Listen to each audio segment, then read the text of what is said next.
अस्सलामु अलैकुम।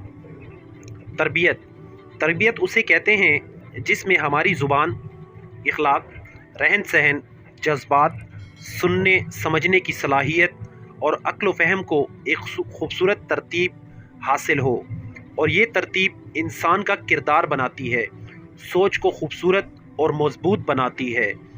जिस सोच के पास तालीम मौजूद है मगर वो तरबियत से खाली है, तो उसकी तालीम उसके लिए सिर्फ़ एक कचरे के ढेर पे पड़ा एक खूबसूरत लिबास है। कचरा उस खूबसूरत लिबास के मुतरादिफ नहीं हो सकता, मगर तालीम जैसा खूबसूरत लिबास वक्त गुज़रने के साथ साथ कचरे की बदबू और गंदगी का शिकार ज़रूर होता जाता है। तरबियत याफ्ता अगर तालीम हासिल करे तो तालीम उसकी तरबियत को चमका देती है, मगर बग़ैर तरबियत के हासिल की गई तालीम सोच को तकब्बुर, गरूर और दिखावे का मोहताज बना देती है। ज़रा नहीं, पूरा सोचिए। वस्सलाम।